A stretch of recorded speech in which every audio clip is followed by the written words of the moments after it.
पिछले 3 दिनों से आप म्लेच्छराज श्रृंखला के चलचित्रों को देख रहे हैं और मुझे आप सबों की प्रतिक्रिया के बाद यह अनुभव हो रहा है कि किन लोगों के पास हम ये सब बता रहे हैं। आधे से अधिक लोग डरपोक हैं, कह रहे हैं रात को नींद नहीं आ रही, कह रहे हैं इंटरनेट नहीं चल रहा। ये सब होते रहेंगे। जिस प्रकार की मानसिकता जिस व्यक्ति की होती है उसी प्रकार का अनुभव उसकी चित्तवृत्ति को प्रभावित करता है। जिस प्रकार की भावना, जिस प्रकार की तपश्चर्या, जिस प्रकार का सदाचरण आपके जीवन में होगा उसी प्रकार के अनुभव भी आपको प्राप्त होंगे। लेकिन एक बात है कि चलचित्रों को देखने वाले 80% लोगों ने नकारात्मकता का प्रत्यक्ष अनुभव किया है। एक कोई सज्जन कह रहे थे कि मैं बड़े हॉरर पॉडकास्ट इत्यादि देखता हूँ, मैं हॉरर मूवीज देखता हूँ जिसमें बड़े खतरनाक बैकग्राउंड म्यूजिक और ये एडिटिंग वगैरह होती है, लेकिन वैसे नकारात्मकता का अनुभव नहीं हुआ उनमें जैसी नकारात्मकता का अनुभव हमको इस श्रृंखला में हो रहा है। कुछ लोग ये कह रहे हैं कि तुम कहाँ वेद पुराण शास्त्रों को छोड़ के ये बाइबल इत्यादि के चक्कर में पड़े हो। देखो भाई, मैं बाइबल की जेनेसिस को प्रमाणित करने के लिए चलचित्र नहीं बना रहा हूँ। दूसरी बात यह है, मैंने बाइबल के जॉन का संदर्भ केवल ईसा को कोट करने के लिए दिया था। अब ईसा की कोई बात है, पैगंबर की कोई बात है, तो उसके लिए बाइबल और कुरान को कोट करना पड़ेगा ना, रेफरेंस देना पड़ेगा ना वहाँ से कि उसने क्या कहा था। और कुछ लोग तो इतने होशियार हैं कि कह दिया कि ईसा नाम का कोई व्यक्ति नहीं हुआ था। ये भी एक अतिवादिता है इतिहासकारों की, जिसमें सीधे सीधे कह देते हैं कि ईसा नाम का कोई व्यक्ति ही नहीं हुआ था। ये तो कॉन्टेस्टिन ने ईसा के मरने के 300 साल के बाद एक फर्जी काल्पनिक चरित्र गढ़ दिया। देखो, ईसा के नाम पर बहुत कुछ काल्पनिक चल रहा है, लेकिन ईसा नाम का एक वास्तविक व्यक्तित्व भी म्लेच्छों के यहाँ विद्यमान था। ये एक ऐतिहासिक सत्य है जिसको झुठलाया नहीं जा सकता है। बुक ऑफ इनोक में और बुक ऑफ तोरा में, जिसके अंतर्गत 24 प्रकार की पुस्तकें भी सम्मिलित हो जाती हैं, यही सब पश्चिमाम न्याय के अंतर्गत आने वाले बहुत से भूत प्रेत बेताल इत्यादि की सिद्धि का और उनके स्वरूप का, उनकी उपासना पद्धति का वर्णन मिलता है। अब अगर हमको उनके बारे में बताना होगा तो हम कहाँ से वेद पुराण शास्त्र से बताएंगे। यही कामाख्या क्षेत्र में कितने साबर मंत्र सिद्ध किए जाते हैं। लोना चमारिन इत्यादि के विषय में आप जानते ही होंगे, नाम सुने ही होंगे कभी इन शक्तियों का। तो हम कहाँ से, अब किस पुराण किस स्मृति में इनका नाम दिखाएं आपको। तो इसीलिए ये समझना चाहिए कि जिस प्रकार के शब्द का हम प्रयोग कर रहे हैं, जिस प्रकार के तत्व का हम वर्णन कर रहे हैं, उस प्रकार के तत्वों का जिस सभ्यता में, जिस भाषा में, जिस प्रकार के लोगों के बीच में व्यवहार होता आया है, वहीं से उसका संदर्भ और वहीं से उसका प्रमाण दिया जाता है।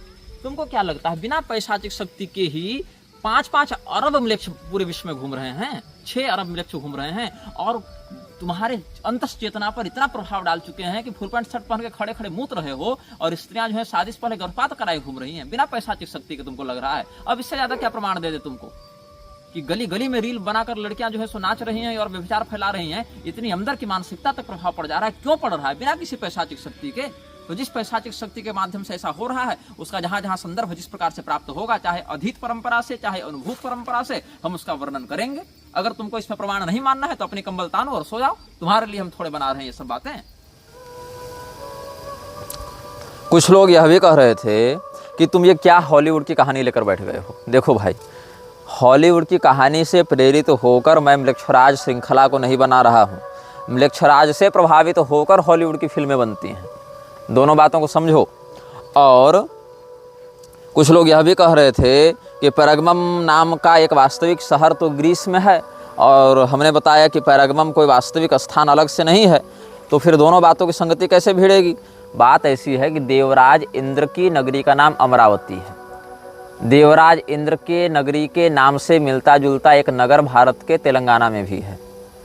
तो अमरावती शब्द आ जाने मात्र से हम ये नहीं कह सकते कि देवराज इंद्र तेलंगाना में रह रहे हैं। तो पैरगमम नाम का एक वास्तविक शहर भी है ग्रीस में, लेकिन ये वो पैरगमम नहीं है जहाँ की मैं बात कह रहा हूँ। इसकी एक उपाधि है, जो म्लेच्छराज है उसके तख्त की, उसके सिंहासन की उपाधि है, उसके हेडक्वार्टर की उपाधि है पैरगमम। अब कुछ लोग ये कह रहे हैं कि प्रमाण दो, अपनी बात का प्रमाण दो। तो क्या करें, हम म्लेच्छराज की गर्दन पकड़ के लावें और सेल्फी खींच कर डाल दें रे तुम लोग के चक्कर में हम, तब प्रमाण जानोगे। यहाँ जो रिपोर्टर अभी एनडीटीवी का मरा, कोई चंद्राकर करके था जिसको मार दिया गया, एक पंचायत स्तर के घोटाले को उजागर करने के कारण उसको मृत्यु का सामना करना पड़ा। वहाँ तो सबूत मिटाए और छिपाए जा रहे हैं। तुमको चाहिए कि नहीं, निग्रहाचार्य जब यूट्यूब पर वीडियो डालें तो म्लेच्छराज का फोटो और उसके साथ सेल्फी खींच कर डाल दें, तब लोगों को पता चलेगा कि हाँ सही बात है। क्या ऐसी नालायक की बुद्धि है। और सुनो, ये कोई हम पैसा कमाने के लिए और सेंसेशन क्रिएट करने के लिए नहीं बना रहे हैं। कोई भी अगर तुम मुझे कंटेंट क्रिएटर ही मानकर चलते हो, उसी रूप में देखना चाहते हो, तो कोई भी कंटेंट क्रिएटर अपने वीडियो को डालने के बाद तुरंत यह नहीं कहता है कि इसको पहले डाउनलोड करके रीअपलोड करो, कोई नहीं कहता है। जबकि आप दूसरे के कंटेंट को अगर रीअपलोड करेंगे तो कॉपीराइट भी लगाते हैं लोग, चैनल उड़ाते हैं। तो तुमको अभी समझ में नहीं आ रहा है कि मैं ये काम क्यों कर रहा हूँ।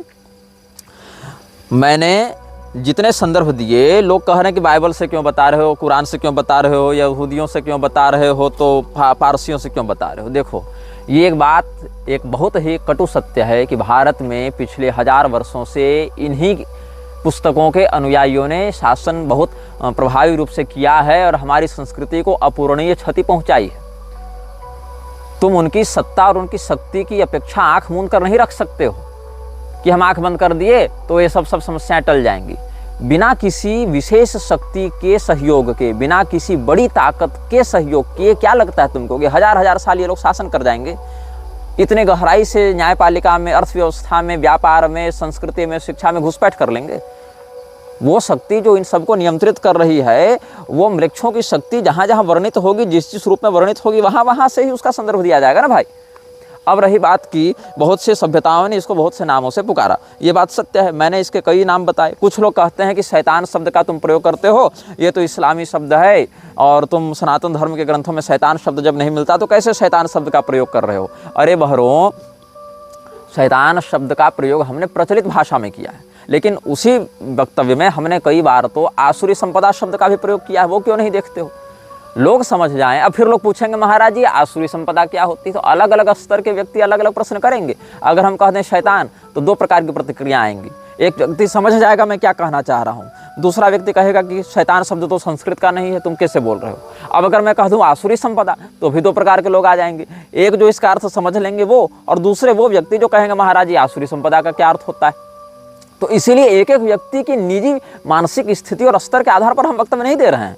हमको जो कहना है वो हम कहेंगे, और जो कह रहे हैं बिल्कुल अनुभव अध्ययन के साथ कह रहे हैं। ये नहीं कि कोई काल्पनिक फैंटेसी और कोई ये पॉडकास्ट देखकर और किसी वेब सीरीज की नकल करके कह रहे हैं, ऐसा नहीं है। अभी हमारे कक्ष में अगर हम वीडियो दिखा दें तो सैकड़ों ग्रंथ पढ़े हुए हैं, सैकड़ों पुस्तकें, सैकड़ों देशी विदेशी लेखकों की सारी बातें पढ़ी हुई हैं, कहाँ पर क्या है। और उनमें से बहुत कुछ बातें तो काल्पनिक हैं, बिल्कुल हैं, लेकिन बहुत कुछ बातें सत्य भी हैं। जैसे कि बहुत से लोग कड़ी स्वयं जोड़ रहे हैं। एक मैं उदाहरण दूं, कुछ लोग हस्तर का नाम सुनकर कह रहे थे, एक व्यक्ति ने कमेंट किया था कि हस्तर की जो कहानी है वो किसी मराठी लेखक, नारायण नाम के मराठी लेखक से ली गई है, और उस मराठी लेखक ने भी किसी अंग्रेजी लेखक के उपन्यास से उसको ग्रहण किया था, उस भावना को। तो कुल मिला के ये कड़ियाँ वापस म्लेच्छराज तक ही जाकर जुटती हैं। अब कुछ लोग बता रहे थे कि मैंने जो कहा था जॉन का रेफरेंस देते हुए कि जीसस पर म्लेच्छराज प्रभाव डालने आया था, उस समय तत्कालिक रूप से नहीं डाल पाया था उतना प्रभावी रूप से। तो इसका कारण यह है कि इस्लाम के प्रवर्तक के जीवन में जितना खून खराबा और बलात्कार और इस प्रकार के आतंक की बाहुल्यता देखने को मिली है, उतने आतंक की बाहुल्यता ईसा के निजी जीवन में नहीं थी। इसीलिए ईसा जो है वह म्लेच्छ होने के बाद भी पैगंबर की तुलना में सौम्यतर म्लेच्छ था। इसीलिए उसकी मानसिकता का भेदन करने में म्लेच्छराज उतने प्रभावी रूप से तात्कालिक दृष्टि से सफल नहीं हुआ जितने की उससे अपेक्षा थी। इसीलिए तो 300 साल अपनी शक्ति को जगाता रहा। और यह चिंतनीय यह भी है कि एक और कोई हमको बता रहे थे कि इन्होंने लिखा है कि आपने जो जीसस पर प्रभाव डालने की बात कही उसका वर्णन एक चलचित्र नेफ्रियस में भी मिलता है। देखो, मैंने नेफ्रियस देखी नहीं है और उम्मीद कम है कि मैं देखूंगा। वो चलचित्र एक वार्तालाप है एक ऐसे व्यक्ति जिसको एक डीमन ने उसके शरीर को अपना घर बनाया हुआ है, और एक मनोवैज्ञानिक है। तो वो डीमन बताता है कि उसके मालिक ने जीसस को एक ऑफर दिया था, अपने प्रभाव में लाने का प्रयास किया था, पर जीसस ने मना कर दिया था। देखो, मैंने ये फिल्म नहीं देखी है इसलिए मुझे नहीं पता इसमें क्या कहानी है, लेकिन बहुत सी बातें दर्शक पाठक हमारे जो हैं वो स्वयं भी गूगल पर सर्च करके जान सकते हैं कि मेरे द्वारा कहे गए शब्दों का क्या संकेत है, बताए गए स्थानों का, दिखाए गए चित्रों का, उन विजुअल्स का क्या संकेत है। तो आप लोग स्वयं भी अपने जीवन में थोड़ा शोध कर सकते हैं। सामने सामने परोस कर खिलाएंगे नहीं। और सुनो, ये चलचित्र हम बहुत से लोगों को जगाने के लिए नहीं बना रहे हैं, क्योंकि तुम लोग जागोगे भी नहीं। जगाया उसको जाता है जो सोया हुआ हो, मुर्दों को नहीं जगाया जाता, मुर्दों को दफनाया जाता है। और मुर्दे के ऊपर जैसे 1 मन मिट्टी वैसे 1.25 मन मिट्टी, उसको ज़्यादा फर्क नहीं पड़ता है। इसीलिए तुम्हारे लिए नहीं, केवल उन अनुयायियों के लिए, उन सहृदय लोगों के लिए हम ये चलचित्र बना रहे हैं जो कुछ वास्तव में जानना चाहते हैं, सतर्क होना चाहते हैं, उनके लिए। अब म्लेच्छराज ने बहुत सी सभ्यताओं से लड़ाई की है, बहुत सी सभ्यताओं से इसने युद्ध किया है। इसकी युद्ध नीति पर भी हम बाद में आएंगे, लेकिन अभी तुम्हारी मानसिक स्थिति उन विषयों को समझने लायक नहीं है। इसीलिए पहले आज हम सनातनी धर्म ग्रंथों से ही संदर्भ देकर तुमको समझाने का प्रयास करेंगे, ताकि तुमको पता चले कि मैं कितनी गंभीरता से क्या कहना चाहता हूँ। एक व्यक्ति तो यह भी कह रहा था कि ये तो श्रीमद् भागवत कथा कहते थे, अब म्लेच्छराज कथा कैसे कहने लगे। अरे भैया, सनातन धर्म के ग्रंथों में कलयुग का वर्णन नहीं है क्या? कलयुग के शासकों का वर्णन नहीं है क्या? कलयुग के लक्षणों का वर्णन नहीं है क्या? कलयुग के माध्यम से हमारे जीवन में जो दुष्प्रभाव पड़ता है इसका वर्णन नहीं है क्या? तो क्या उससे हम कलयुग का महिमा मंडन कर रहे हैं, अधर्म को प्रोत्साहित कर रहे हैं, कि उससे बचाने के लिए तुमको सतर्क कर रहे हैं, उसके विषय में जो षड्यंत्र है उसको पर्दाफाश करके, उसका उद्भेदन करके तुमको बचाने का प्रयास कर रहे हैं? तो म्लेच्छराज अलग अलग सभ्यताओं से टकराया और अलग अलग सभ्यताओं को जब उसने अपने वश में करना प्रारंभ किया, वहाँ अलग अलग भाषाओं को बोलने वाले लोग रहते थे, उसने उसके लिए अलग अलग शब्दों का प्रयोग किया। तो कहीं पारसी सभ्यता ने कुछ कहा, कहीं यहूदियों ने कुछ कहा, कहीं मुसलमानों ने कुछ कहा, कहीं ईसाइयों ने कुछ कहा, कहीं बौद्धों ने कुछ कहा। तो अलग अलग सभ्यता के भाषाई लोगों ने अलग अलग नामों से उसको पुकारा है। और एक बात जान लो, म्लेच्छराज एक पद है, म्लेच्छराज कोई वैयक्तिक संज्ञा नहीं है। वो तो हमने आपको कह दिया म्लेच्छराज, लेकिन म्लेच्छराज एक वैयक्तिक संज्ञा नहीं है, म्लेच्छराज एक पद है। और अभी जो म्लेच्छराज है उसका नाम हम बता चुके हैं आपको, आर्द्र म्लेच्छ। और इसके शरीर में एक शक्ति रहती है जिसको कहते हैं अनाम म्लेच्छ। अब अनाम म्लेच्छ और आर्द्र म्लेच्छ के विषय में यदि आपको थोड़ा सा भी संज्ञान हो तो एक बार गूगल भी सर्च कर सकते हैं, क्योंकि मुझे इसका बोध नहीं था पहले, लेकिन बहुत से हमारे दर्शकों पाठकों ने भी यह बताया तो कि इसके विषय में और भी कुछ संदर्भ मिलते हैं। मैंने तो जो बताया वो अपने अध्ययन और साधना से बताया, लेकिन बहुत से लोगों ने इसके विषय में कुछ बातें और भी अनुभव की हैं। ANAMMLECH या इसी प्रकार की कोई स्पेलिंग आप टाइप करेंगे, अनाम ANAM और म्लेच्छ। इसमें म्लेच्छ जो है वो हमारा वाला म्लेच्छ नहीं है, मेलेच्छ, मेलेच्छ शब्द जैसा है, MELECH इस प्रकार से। तो ANAMMELECH इस प्रकार से अनाम म्लेच्छ का आजकल लोग कुछ संकेतात्मक वर्णन कर रहे हैं। तो आर्द्र म्लेच्छ और अनाम म्लेच्छ जो हैं वो एक ही शरीर में रहने वाली दो एंटिटीज हैं, इनमें अन्योन्याश्रय संबंध है। जैसे आज व्याकरण पर कुछ चिंतन बन रहा था हम लोगों का, तो आदिरंत्येन सहेता और हरंत्यम पर कुछ चिंतन हुआ। तो आदिरंत्येन सहेता को में इत सिद्ध करने के लिए हलंत्यम चाहिए, और हलंत्यम को सिद्ध करने हेतु हल प्रत्याहार की सिद्धि आदिरंत्येन सहेता से करनी पड़ेगी। तो वैसे ही अन्योन्याश्रय संबंध है आर्द्र म्लेच्छ और अनाम म्लेच्छ के मध्य। अनाम म्लेच्छ को आर्द्र म्लेच्छ का शरीर चाहिए अपने क्रियाकलापों को प्रभावी करने के लिए, और आर्द्र म्लेच्छ को अनाम म्लेच्छ की शक्तियाँ चाहिए संसार में अपने प्रभुत्व को स्थापित बनाए रखने के लिए। इसीलिए इन दोनों के मध्य जो है अन्योन्याश्रय संबंध है, एक शरीर है, एक हार्डवेयर है, एक सॉफ्टवेयर है, ऐसे तुम लोग इसको समझ सकते हो। तो जो पिशाच हैं वो मरुस्थल निवासी होते हैं। यहाँ पर कहते हैं मनुस्मृति की टीका में, पिशाचास्तेभ्योपकृष्टा असुचि मरुदेश निवासिनः।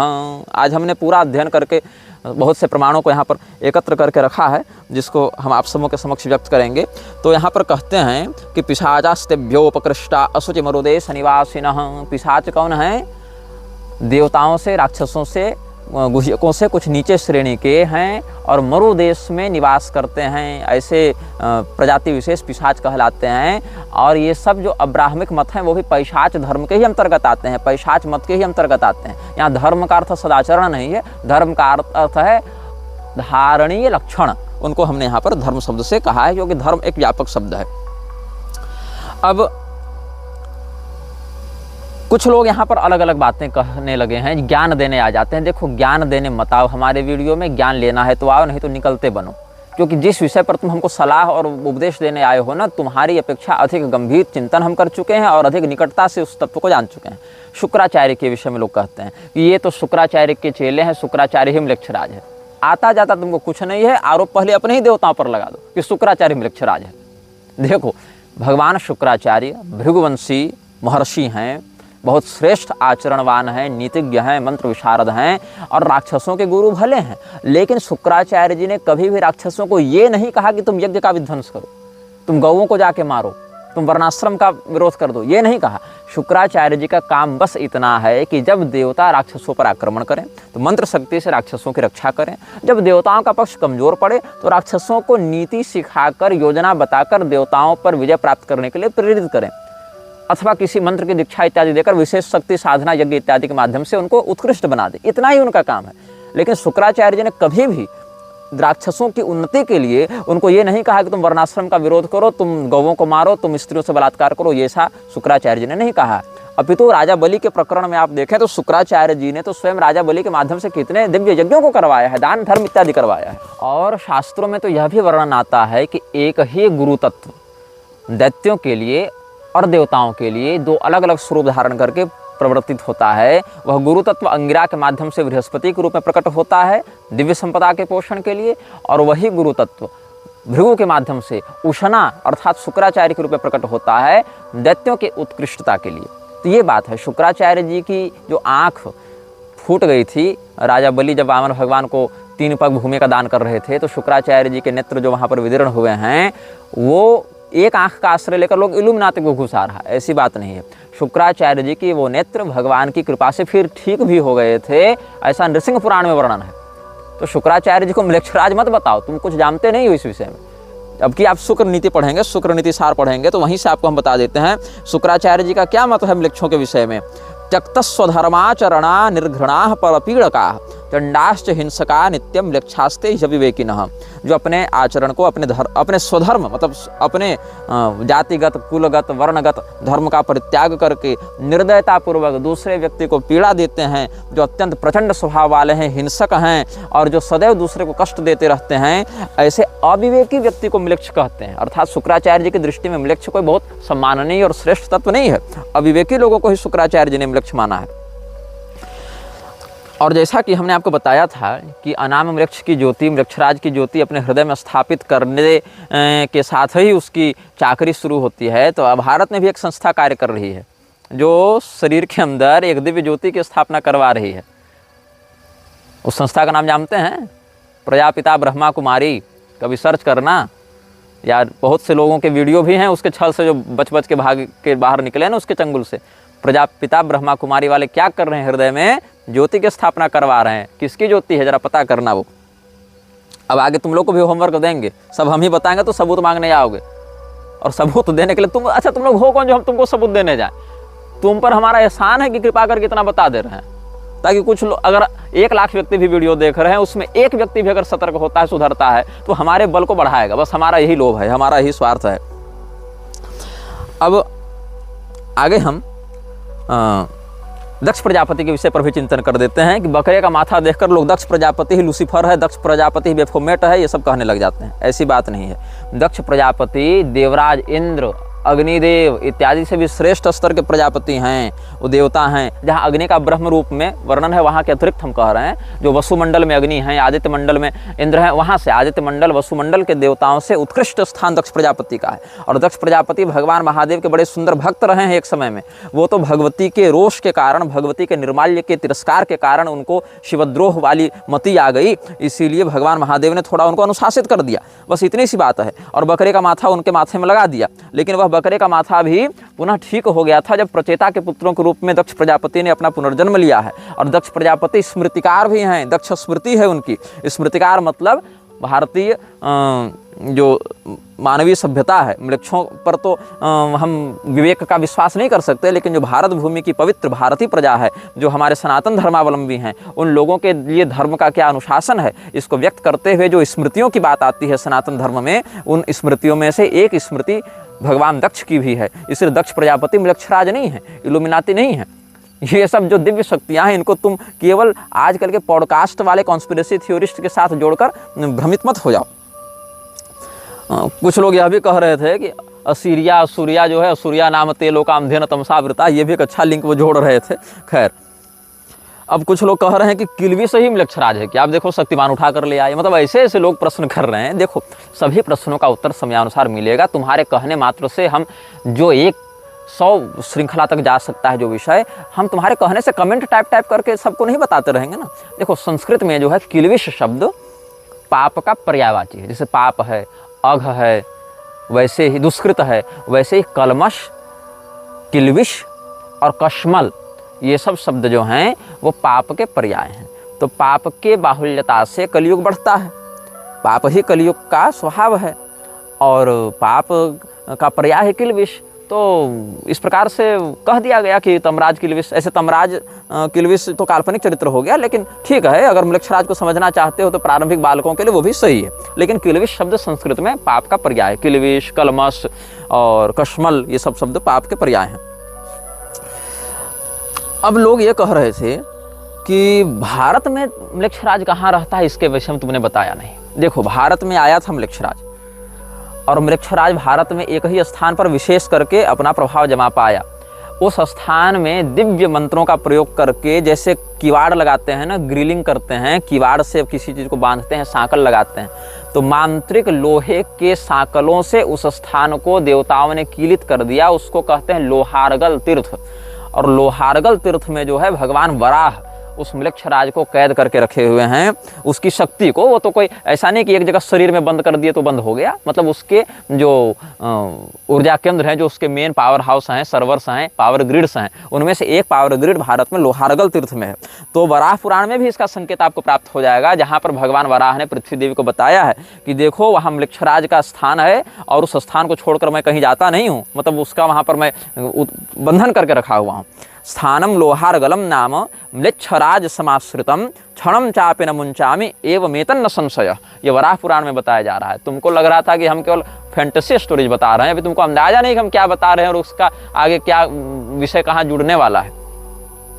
अब इसमें ये समझ में आना चाहिए कि म्लेच्छराज शब्द यहाँ केवल अहिर्मान या आर्द्रम्लेच्छ या अनामम्लेच्छ के लिए नहीं है। म्लेच्छराज एक पद है। किसी समय इस पद पर कालेवन भी बैठा, किसी समय इस पद पर जो लोहिताक्ष है वह भी बैठा। मतलब ये गद्दी है, ये एक थ्रोन है, और जो भी उतने स्तर का पापी होता है, उतने स्तर का प्रभुत्वशाली होता है, वो कभी न कभी इस म्लेच्छराज की गद्दी पर बैठता है और उसकी शक्तियों का आस्वादन करता है। तो हम आपको अब यहाँ से कुछ सनातनी संदर्भ देते जाएंगे, जिसको बहुत ध्यान से आप सुनिएगा। अभी तो म्लेच्छराज का दामाद भारत का राजा बनने वाला है, अभी तुरंत नहीं बनेगा, लेकिन भारत के एक राजा से म्लेच्छराज अपनी बिटिया ब्याहने वाला है, और सारे कुछ हम प्रमाण के साथ तुमको बताएंगे। सबसे पहले हम तुमको बताएंगे युग पुराण से। युग पुराण गर्ग मुनि का लिखा हुआ एक बहुत प्राचीन ग्रंथ है। अच्छा, उससे पहले बताता हूँ भगवान श्री रामचंद्र जी के समय म्लेच्छराज था कि नहीं। भगवान श्री रामचंद्र जी के समय भी एक म्लेच्छराज था, जिसने राजा दशरथ पर आक्रमण किया था, लेकिन राजा दशरथ ने उसको पराजित करके भगा दिया था। बाद में म्लेच्छराज वापस आया नहीं, और म्लेच्छराज जब वापस आया तब कौन सा समय चल रहा था? भगवान श्री रामचंद्र जी वनवास में थे, और उन्हीं के भाई भरतलाल जो हैं वो भगवान के आगमन की प्रतीक्षा में थे। भगवान की चरण पादुकाएं अयोध्या जी की गद्दी पर प्रतिष्ठित थीं।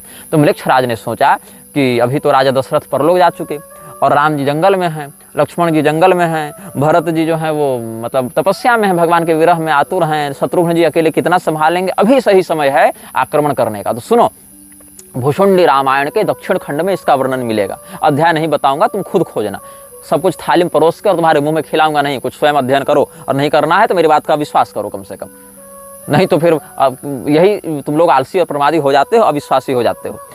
तो वहाँ पर क्या हुआ कि जब म्लेच्छराज ने आक्रमण किया तो नेपाल की ओर से अयोध्या घुसा, नज़दीक पड़ गया उसको, तो नेपाल की ओर से अयोध्या घुसा और आक्रमण किया और भयंकर आतंक मचाया। तो सब लोग जाकर भरतलाल जी से प्रार्थना किए कि देखिए आप बचाइए। बोले देखो हम राजा हैं नहीं, राजा राम जी हैं, राजा रामचंद्र जी जंगल में हैं, तो उनके प्रतिनिधि के रूप में उनकी चरण पादुकाएं ही अयोध्या का शासन कर रही हैं, तो भगवान ही सबको देख रहे हैं, सब कुछ देख रहे हैं, वही बचाएंगे। तो सभी लोगों ने मिलकर 5-7 श्लोकों में भगवान की चरण पादुका से निवेदन किया है। वो सारे श्लोक भी मैं जानता हूँ, लेकिन अभी बताऊंगा नहीं, विषय लंबा हो जाएगा। और भगवान की चरण पादुकाओं से जब स्तुति की है तो आकाश में बहुत जोर से गर्जना हुई, और बहुत मतलब दिव्य दिव्य और प्रकाशित अस्त्र शस्त्र ऊपर से गिरने लगे, और म्लेच्छराज की सेना पर गिरने लगे, और वहाँ राम नामांकित बाण गिरने लगे, और पूरे म्लेच्छों की सेना तबाह हो गई। थोड़े बहुत श्लोक बता देता हूँ, नहीं तो लोग कहेंगे कि बिल्कुल ही सीधा सीधा पार कर गए। थोड़े बहुत श्लोक बता देता हूँ।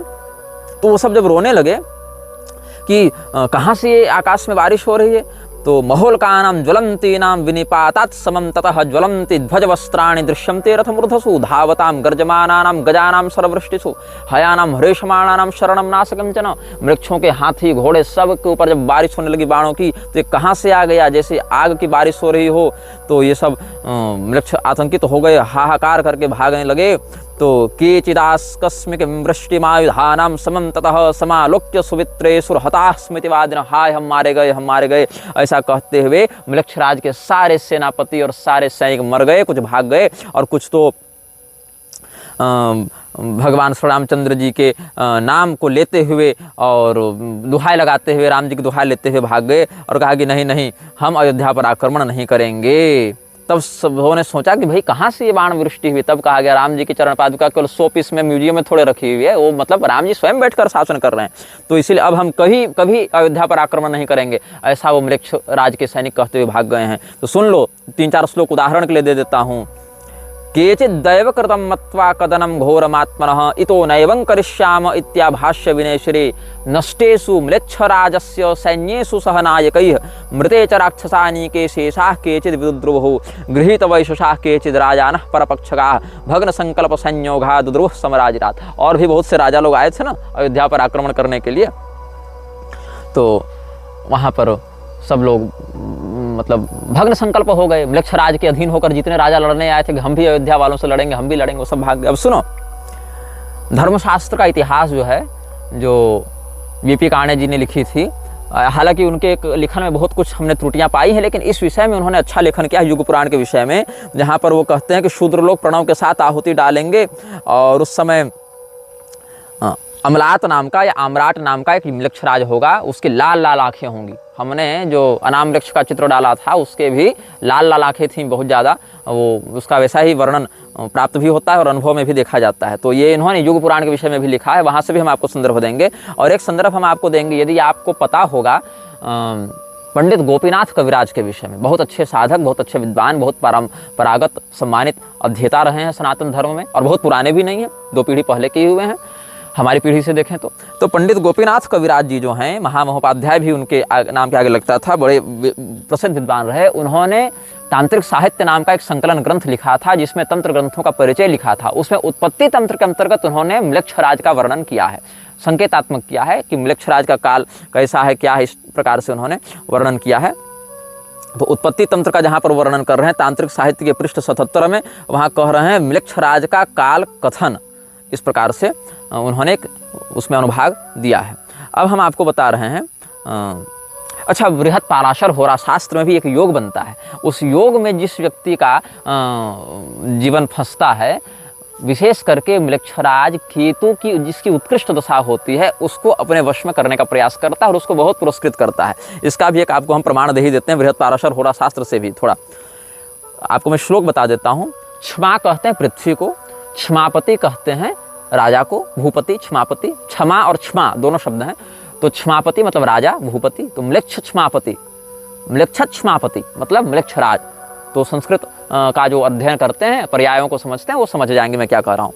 तो श्लोक देखिएगा, केतु भुक्ति महादशा वर्षाणी, वहाँ फल देखिएगा, केतुत्कृष्ट दशा करोति विजय क्रूर क्रियार्थागमम म्लेच्छ क्षमापति लब्ध भाग्य कवन प्रारंभ शत्रुच्छयान केतु पाप दशाति कष्ट विफलानर्थ क्रिया योग हृच्छूला स्थित ज्वर कंपन द्विजन द्वेषाति मूर्ख क्रियान। केतु की उत्कृष्ट दशा में विजय, क्रूर कर्म से धन प्राप्ति और मृक्षराज से भाग्य वृद्धि और शत्रुनाश होता है। ऐसा पूर्व खंड के 32वें अध्याय में, मतलब 32वें अध्याय में केतु भुक्ति महादशा वर्ष का जहाँ फल बता रहे हैं पराशर मुनि, वहाँ कहते हैं कि जिसकी ऐसी दशा होती है, क्रूर कर्म से धन प्राप्त करता है और मृक्षराज की कृपा से उसके भाग्य में बड़ी सुंदर वृद्धि होती है, बड़ा भाग्य उसका चमक जाता है। तो सोच लो कि केवल तुम जो कहते हो ना कि फैंटेसी सुना रहे हैं, अरे मूर्खों, फैंटेसी सुनाने के लिए हम यहाँ नहीं बैठे हैं। बात मानना है मानो, नहीं मानना है तो रसातल जाओ। कुछ लोग कह रहे थे कि मृक्षराज तो तुम्हारी कल्पना है। सुनो, बड़ी गंभीरता से समझा रहा हूँ।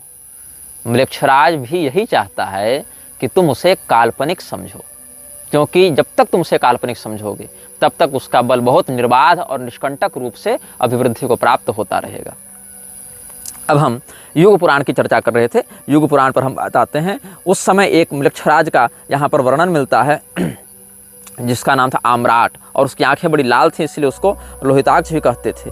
तो ततो रणे धनु मूलो भविष्यति महाबलः आम्राटो लोहिताक्षेति पुष्पनाम गमिष्यति सर्वे ते नगरम गत्वा शून्यमासाद्य पर्वतम, और अर्थलुब्धाश्च सर्वे भविष्यन्ति महाबला। जितने भी लोग उस समय होंगे वो अर्थलोलुप होंगे, क्योंकि म्लेच्छराज पैसा बहुत दे देता है तो लोग अर्थलोलुप हो जाते हैं। ततस्स म्लेच्छ आम्राटो रक्ताक्षो रक्त वस्त्रभृत, लाल रंग का कपड़ा पहने हुए लाल रंग की आंखों वाला वह म्लेच्छ राजा व नृप म्लेच्छ नृप आम्राट जनमादाय विवशम परम उत्सादयति, लोगों को बलपूर्वक अपना गुलाम बनाकर बहुत कष्ट देगा। और वो क्या करता है, ततो वर्णांस्तु चतुरः स नृपो नाशयिष्यति, चारों वर्णों को वह व्यक्ति नष्ट करने के लिए तत्पर रहेगा। कौन? म्लेच्छ नृप, कौन सा म्लेच्छराज? जिसका नाम आम्राट है, जो लाल रंग की आंखों वाला है और जो लाल रंग के कपड़े पहनता है। वर्णान व्यवस्थितान सर्वान कृत्वा पूर्वा व्यवस्थितान आम्राटो लोहिताक्षश्च विपत्स्यति स बांधवः, लेकिन वो आम्राट भी अपने पूरे कुल खानदान के साथ मरेगा, और उस समय उसको मारने वाले राजा का नाम होगा गोपाल वर्मा। ततो भविष्यति राजा गोपालो नाम नामतः। लेकिन समस्या क्या होगी कि गोपाल वर्मा जब टकराएगा म्लेच्छराज से, तो उस समय का जो आम्राट म्लेच्छराज होगा वो तो मर जाएगा। ये गर्ग मुनि भविष्यवाणी कर रहे हैं। लेकिन राजा गोपाल भी उससे जो युद्ध होगा उसमें इतनी नकारात्मकता झेलेंगे कि वो भी बच नहीं पाएंगे, साल भर के अंदर वो भी मर जाएंगे। मतलब टकरा तो गए बहुत जोर से, मार भी दिया उसको, लेकिन उसके टकराने से जितनी शक्तियां इनके साथ अगर भिड़ी, वो जो नकारात्मकता इनके अंदर घुसी, उसने इनको भी मार दिया। तो गोपालस्तु ततो राज्यम भुक्त्वा संवत्सरम नृपः पुष्पके चाभिसंयुक्तम ततो निधनमेष्यति, और राजा गोपाल जब मर जाएंगे उसके बाद फिर एक दूसरा राजा होगा। ततो धर्मपरो राजा पुष्पको नाम नामतः, जब राजा गोपाल मरेंगे तो गोपाल वर्मा अपने उत्तराधिकारी के रूप में पुष्पक नामक राजा का अभिषेक करके जाएंगे। लेकिन ये नकारात्मकता उनकी पीढ़ी पर भी असर करेगी, राजा पुष्पक भी ज़्यादा बच नहीं पाएंगे, वो भी साल भर के अंदर ही मर जाएंगे। तब उसके बाद उनके उत्तराधिकारी के रूप में अनरण्य नाम के बहुत पराक्रमी राजा होंगे। ये अनरण्य दूसरे हैं, एक राम जी के पूर्वज भी अनरण्य हुए हैं, ये दूसरे हैं। ततः स विपुलो राजा अनरण्यो महाबलः सोपि वर्णत्रयं भुक्त्वा पश्चात् निधनमेष्यति, अनरण्य जब राजा बनेंगे तब वो राजा भी 3 साल के अंदर मर जाएंगे। मतलब तीसरी पीढ़ी के जो राजा होंगे वो 3 साल के अंदर मर जाएंगे। तो मतलब कुल मिला के म्लेच्छराज को जो मारेगा उसके खानदान पर भी उसकी जो सिद्ध की हुई शक्तियाँ वो भी बहुत बुरा असर डालती हैं। तो ये बहुत बड़ा बलिदान होता है म्लेच्छराज से भिड़ना। यहाँ तक कि म्लेच्छराज को सीधे सीधे कलयुग का बल प्राप्त होता है ना, इसलिए भगवान कृष्ण ने भी जब कालयवन से युद्ध किया है, ऐसे सीधे तो युद्ध नहीं किया है, तो भगवान भी कहते हैं कि म्लेच्छराज भयत्रस्तो गतो द्वारवतीम पुनः। आपको ये देवी भागवत के 4 स्कंद के 25वें अध्याय में वर्णन मिलेगा, जहाँ भगवान कृष्ण भगवान महादेव जी से संवाद कर रहे हैं। वहाँ पर कहते हैं कि म्लेच्छराज के भय से हम भी द्वारका भाग गए थे। ऐसे भगवान की ये विनम्रता है शिव जी के सामने। ऐसे भगवान के सामने म्लेच्छराज क्या करेगा जी? भगवान तो अखिल कोटि ब्रह्मांड नियामक हैं, अनंत कोटि ब्रह्मांड नियामक हैं। म्लेच्छराज जैसे छोटी मोटी शक्तियां भगवान के सामने कुछ नहीं है, लेकिन फिर भी उसका प्रभाव कितना है ये दिखाने के लिए भगवान ये लीला करते हैं कि देखो कालयवन का जब आक्रमण हुआ, जरासंध से 17 बार लड़ गए, लेकिन म्लेच्छराज कालयवन जब आया था तो भगवान भी द्वारका चले गए। लोगों को उसकी नकारात्मकता से प्रभावित नहीं होने दिए, क्योंकि म्लेच्छराज बाहर से कम लड़ता है, मानसिकता से ज्यादा लड़ता है। वो आंतरिक चेतना को वशीभूत कर लेता है। दुर्योधन को कैसे वशीभूत कर लिया? सोचो कि अपने बाप दादा के सामने अपनी सगी भाभी को, मतलब घर की कुलवधू को जो नंगे करने के लिए तैयार हो जाए, उसकी मानसिकता पर कितना गलत असर होगा, आसुरी संपदा का कितना बड़ा नियंत्रण होगा, सोच लो। तो इसलिए भगवान ने कालयवन के सामने अपनी प्रजा को आने ही नहीं दिया, उसको उधर ही उधर निपटा दिया। और म्लेच्छराज भयत्रस्तो गतो द्वारवतीम पुनः, भगवान ऐसा कहते हैं। ऐसे भगवान भयत्रस्त क्या होंगे? वो तो भगवान परब्रह्म हैं, वो तो सबको बनाने मिटाने वाली इच्छा मात्र से विलास करने वाले परमात्मा है, लेकिन एक लोक मर्यादा को दिखाने के लिए भगवान ने ऐसा वचन कहा है। तो गोपाल वर्मा के माध्यम से आम्राट लोहिताक्ष लाल आंखों वाले आम्राट म्लेच्छराज का विनाश किया जाएगा। वो गोपाल मर जाएंगे, उनके बाद पुष्पक आएगा, वो भी 1 साल में मर जाएगा, फिर अनरण्य आएंगे, वो भी 1 साल में मर जाएंगे। इसके बाद ब्राह्मण जो हैं वो राजा की गद्दी को अपने अधीन ले लेंगे। बोले कि ये राजा तो क्षत्रिय तो सह नहीं पा रहे, इसके तेज को ब्राह्मण अपने तपोबल से कुछ शासन करें। तो विकुयशा नाम का एक ब्राह्मण जो है वो बड़ा प्रसिद्ध था। तो ततो विकुयशा कश्चित ब्राह्मणों लोक विश्रुतः तस्यापि 3 वर्षाणि राज्यम हृष्टम भविष्यति। वो 3 वर्ष तक राज्य करेंगे वो ब्राह्मण, विकुयशा नाम के ब्राह्मण, और उनके राज्य में फिर जाकर ये नकारात्मकता समाप्त होगी, तब पूरी प्रजा को फिर से हर्ष होगा। ये वृद्ध गर्ग मुनि ने, जो ज्योतिष के बड़े आचार्य हुए हैं, गर्गाचार्य जी, जो कालयवन के भी पिता रह चुके हैं, और जो मुचकुंद को कहे थे तुमको भगवान का दर्शन होगा, इनको पता था ना कि मृक्षराज के आगे कौन कौन से क्या होने वाले हैं। तो ये जो मुचकुंद राजा के गुरु तुल्य थे और कालयवन के पिता थे, ऐसे गर्ग मुनि ने जो युग पुराण लिखी है उसमें इस घटना का उन्होंने वर्णन किया है। ये सब सनातनी शास्त्रों से हम बता रहे हैं, कोई बाइबल और जेनेसिस और हदीसों से नहीं बता रहे हैं। इसलिए जो कहता हूँ उसको कई बार श्रद्धापूर्वक सुनना सीखो। केवल निजी द्वेष में कि निग्रहाचार्य का विरोध करना है, इसके चक्कर में जो वास्तविक सत्य है, जो वास्तविक संकट है सनातन के ऊपर, उसकी उपेक्षा मत करो, क्योंकि हम नहीं बताएंगे तो बताने वाले बचे नहीं हैं अधिक लोग। अब देखो हम तुमको और भी कुछ प्रमाण देते हैं। अच्छा, एक प्रश्न बड़ा सुंदर लोगों ने पूछा था, जो युग पुराण के श्लोक से हमको स्मरण आ गया, वो भी हम तुमको बता देते हैं। क्या है वो विषय? जब आर्द्रम्लेच्छ इब्बिसिन के विद्रोह, इब्बिसिन के सेना से बचकर या निकल कर भाग रहा था, और जब वो रेगिस्तान में गया वहाँ पर उसको 15 लोग मिले थे, ऐसा हमने बताया था। वो 15 लोग कौन थे? इसका अर्थ है कि वो 15 लोग तो मृक्षराज से भी पुराने हैं, वर्तमान मृक्षराज से ज़्यादा पुराने हैं। तो लोग पूछते थे वो 15 लोग कौन है। ये 15 लोग कौन है, इसके विषय में पूरी के शंकराचार्य जी ने लिखा है, संकेत में लिखा है, लेकिन उसको डिकोड नहीं किया है। हो सकता है उस दृष्टिकोण से नहीं लिखा हो, लेकिन अर्थ उसका वही है। जब हम युग पुराण का प्रमाण आपको दे रहे थे, इसमें इस प्रसंग के प्रारंभ में एक वचन आया है, अर्थ लुब्धाश्चते सर्वे भविष्यन्ति महाबला, कि मृक्षराज का प्रभाव विशेष करके उन लोगों पर पड़ता है जो अर्थ के लोभी हैं, पैसे पर जिनकी नज़र रहती है। और दूसरी बात यह है कि जो हमने आपको बृहत पाराशर होरा शास्त्र वचन दिया, वहाँ भी वर्णन है, म्लेच्छमापति लब्ध भाग्य कवन प्रारंभ शत्रुक्षयान। मृक्षराज की कृपा से उस व्यक्ति को बहुत पैसा मिलता है और उसको क्रूर क्रियार्थागमम, क्रूर क्रिया से पैसा बहुत मिलता है। तो जो व्यक्ति अर्थ लोलुप है, पैसे के प्रति लोभी है, उसको मृक्षराज बहुत जल्दी अपना गुलाम बना लेता है, उसकी उस कमजोरी को पकड़ के। तो ये 15 जो लोग उसको मिले थे, वे कलयुग के अलग अलग सत्ताओं के 15 प्रतिनिधि हैं। ये 15 कौन हैं, ये भी अब मैं आपको बता देता हूँ। इसमें कहते हैं, पूरी शंकराचार्य जी ने एक ग्रंथ लिखा था, रथारूढ़ श्री जगन्नाथादि के दर्शन तथा स्पर्शादि की अधिकार मीमांसा। करपात्री स्वामी जी ने भी इस विषय में बहुत कुछ लिखा है। तो श्रीमद् भागवत महापुराण के 11वें स्कंध के 23वें अध्याय से बता रहे हैं भगवान श्री कृष्ण उद्धव जी को। वहीं से आप देखिए, स्तेयम हिंसा नृतम दंभः कामः क्रोधः स्मयो मदः भेदो वैरमविश्वासः संस्पर्धा व्यसनानि च एते पंचदशानर्था ह्यर्थमूला मता नृणाम तस्मादनर्थमर्थाख्यम श्रेयोर्थी दूरतस्तजेत। एक 15 में से एक क्या है? चोरी का अधिष्ठाता है, आपके मन में चोरी करने का भाव डालेगा। दूसरा वह शक्ति है, दूसरी शक्ति जो आपके मन में हिंसा करने की प्रेरणा देगी। तीसरी शक्ति आपके मन में झूठ बोलने की प्रेरणा देती है। चौथी शक्ति आपके मन में दंभ का विस्तार करती है। पांचवी शक्ति आपके मन में काम की वासना को बहुत बढ़ा देती है। छठी शक्ति आपके मन में क्रोध को बहुत बढ़ा देती है। सातवीं शक्ति आपके मन में गर्व को बहुत बढ़ा देती है। आठवीं शक्ति आपके मन में मद, एकदम मतलब क्या, मतवालापन, अपने आगे किसी को नहीं समझना, उसको बढ़ा देती है। उसके बाद भेद मतलब फूट डालने वाला एक तत्व है। उसके बाद वैर करवाने वाला एक तत्व है। दूसरे सहजन के प्रति, शास्त्रों के प्रति, देवताओं के प्रति, धर्म के प्रति अविश्वास बढ़ाने वाला एक तत्व है। दूसरे की उन्नति से संतुष्ट और प्रसन्न होने की अपेक्षा स्पर्धा रखने में जो दुर्भाव है, उसकी उत्प्रेरिका एक शक्ति है।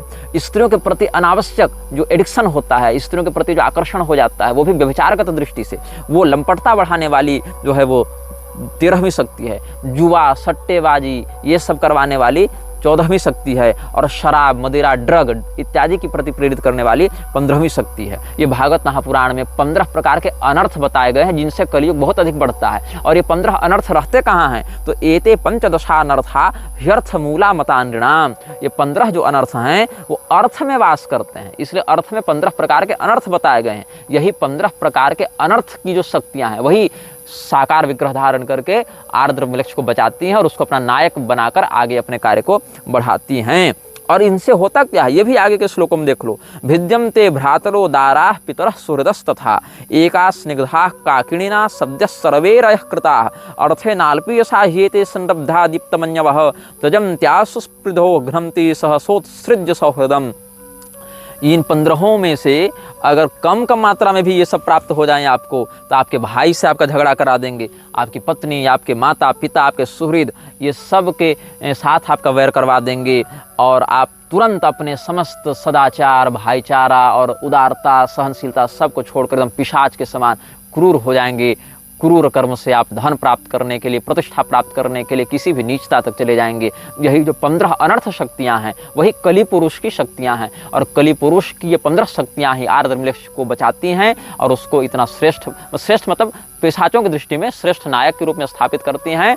और उन्हीं 15 शक्तियों के अंश से निकला हुआ जो अनाममलेक्ष है वही उसके अंदर घुसकर उसके हार्डवेयर का, उसके शरीर का प्रयोग करके अपना सारा काम करवाता है। ऐसा नहीं है कि ये मलेक्षराज भारत पर आक्रमण नहीं किया है।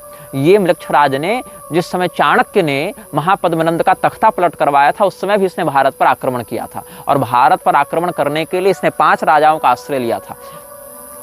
अब ये जो महापद्मनंद है वो था कौन? उसने कलयुग को आगे बढ़ाने के लिए बहुत सहयोग दिया था। श्रीमद् भागवत में आप देखिए, जहाँ सुखदेव जी ने कलयुग के भविष्यगत राजाओं का वर्णन किया है। महापद्म पतिः कश्चिन नंदः क्षत्र विनाशकृत ततो नृपा भविष्यन्ति शूद्र प्रायस्तु धार्मिका स एक क्षत्रां पृथ्वी मनुलंघित शासनः शासिष्यति महापद्मो द्वितीय इव भार्गवः तस्य चाष्टो भविष्यन्ति सुमाल्य प्रमुखा सुताः य इमां भोक्ष्यन्ति महिं राजानश्च सप्तम समाः नव नंदान् द्विजः कश्चित् प्रपन्नानुद्धरिष्यति तेषां भावे जगति मौर्या भोक्ष्यन्ति वै कलौ स एव चंद्रगुप्तं वै द्विजो राज्येभिषिक्षति।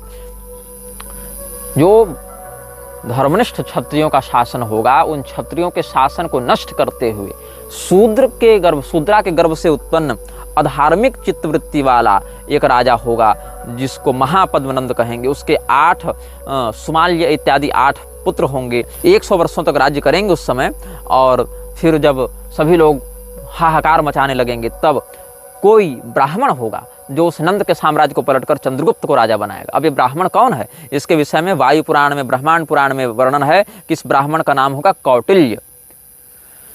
महानंदी सुतश्चापि शूद्रायां काल संवृतः उत्पत्स्यते महापद्मः सर्वक्षत्रान्तरे नृपः ततः प्रभृति राजानो भविष्याः शूद्रयोनयः एकराट् स महापद्म एकच्छत्रो भविष्यति 28 वर्षाणि पृथ्वीं पालयिष्यति सर्वक्षत्र हृदोद्धृत्य भावेनोऽर्थस्य वैबलात्। किसके बल से? अर्थस्य वैबलात्। आपको हमने युग पुराण से क्या कहा था? अर्थ लोलुप सब हो जाएंगे। आपको हमने क्या बताया? अर्थ में 15 अनर्थ रहते हैं जो कलयुग के सेवक हैं, जो आर्द्रमलेक्ष को गोद लेते हैं। और यहाँ पर महापद्मनंद को कौन बढ़ा रहा है?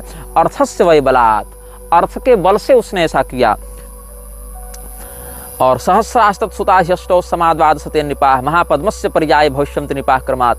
तो कौटिल्य फिर उनसे भिड़ेंगे और उद्धरिष्यति तान् सर्वान् कौटिल्यो वैद्यरष्टिभिः भुक्ता महिं वर्षशतं नवेन्दुः स भविष्यति चंद्रगुप्तं नृपं राज्ये कौटिल्य स्थापयिष्यति 24 समा राजा चंद्रगुप्त भविष्यति। फिर 24 साल तक चंद्रगुप्त का राज्य होगा।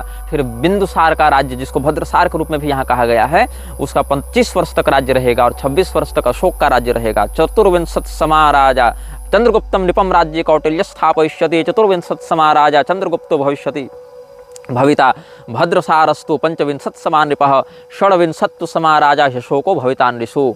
ये सब बात है। तो भारत में मलेक्षराज को लेकर बहुत कुछ संकेत मिलता है। राज तरंगिणी देखो, वहाँ भी मिलेगा, बहुत कुछ स्थानों पर मिलेगा। तो ये जो मलेक्षराज है वो चंद्रगुप्त के समय आक्रमण करना चाहता था। क्यों करना चाहता था? क्योंकि चाणक्य ने अर्थ के बल से जो अनर्थ का विस्तार कर रहा था, मलेक्षराज का जो एजेंट था महापद्मनंद यहाँ पर, उस मलेक्षराज के अभियान को चंद्रगुप्त के माध्यम से चाणक्य ने रोक दिया। और चाणक्य ने जब तख्ता पलट कर दिया, सत्ता परिवर्तन कर दिया, तो मलेक्षराज का तो काम अटक गया। तो जो महापद्मनंद था उसके पुत्र ने मलेक्षराज से संपर्क किया और वहां से उसको कहा कि महाराज अब आप आके यहाँ पर हमारी रक्षा कीजिए। तो महाकवि विशाख दत्त ने मुद्रा राक्षस नाटकम में इसका संकेत किया है। यदि आपको थोड़ा सा साहित्य से रुचि होती तो आप इस विषय को जानते। उपलब्धवानस्मि प्रणिधिभ्यो यथा तस्य म्लेच्छराज बलस्य मध्यात् प्रधानतमाः पंचराजानः परया सुहृत्या राक्षस मनुवर्तन्ते। कि मैं यहाँ पर आकर बता रहा हूँ, हे आचार्य चाणक्य, क्या कि मलेक्षराज की सेना में 5 राजा प्रधानता से उसके काम को देख रहे हैं बड़े सुहृद बनकर। उसमें कौन कौन हैं? कौलूतश्चित्रवर्मा मलय नरपतिः सिंहनादो नृसिंहः काश्मीरः पुष्कराक्षः छतरिपु महिमा सैन्धवः सिन्धुशेणः मेघाक्षः पंचमोऽस्मिन् पृथुतुरगबलः पारसीकाधिराजो नामान्येषां लिखामि ध्रुवमहमधुना चित्रगुप्तः प्रमार्ष्टु। कौलूत देश के राजा चित्रवर्मा मलय के राजा जो सिंह के समान गर्जना करते हैं वह नृसिंह वर्मा, कश्मीर का राजा पुष्कराक्ष जिसने अपने पराक्रम से अपने शत्रुओं की महिमा को नष्ट कर दिया है, सिंधु का राजा सिंधुसेन, और पांचवा जिसके घोड़ों की सेना बड़ी तगड़ी ईरानी घोड़े जिसके पास हैं, ऐसा पारस देश का राजा, फारस का राजा मेघ नाम का, मेघाक्ष या मेघाक्ष कहते हैं उसको। इन पांचों का नाम हम अपनी सूची में लिखते हैं ताकि चित्रगुप्त इनके नाम को देखकर ये समझ जाए कि पहले यही पांचों को निपटाना है, इन्हीं का नाम मिटाना है इस इतिहास से। ये चाणक्य के समक्ष जाकर सूचना दी है, शिष्यवत जो गुप्तचर हैं उनके, उन्होंने।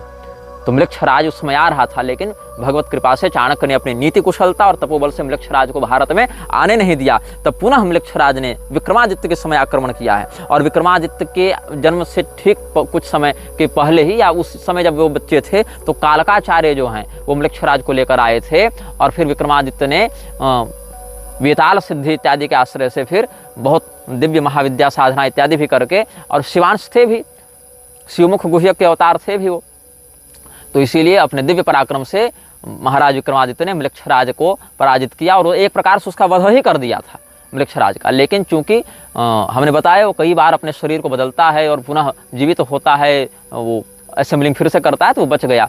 और वो म्लेच्छराज अब भविष्य में आगे कहाँ पर आएगा, किसके साथ क्या करेगा, इसके विषय में हम आपको आगे बताएंगे। अभी आपको ज़्यादा बता देंगे तो आप फिर उन विषयों को भूलने लगिएगा जो हमने कहा है।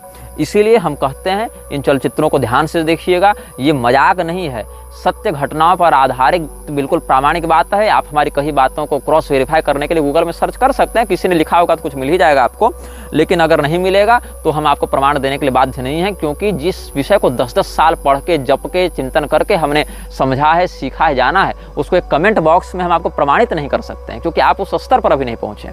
इसीलिए या तो विश्वास करें या तो चैनल से बाहर चले जाएं। यह वीडियो जल्द ही हटा दिया जा सकता है। कृपया थर्ड पार्टी ऐप्स का उपयोग करके डाउनलोड करें। आप इस वीडियो को अपने चैनल पर फिर से अपलोड भी कर सकते हैं।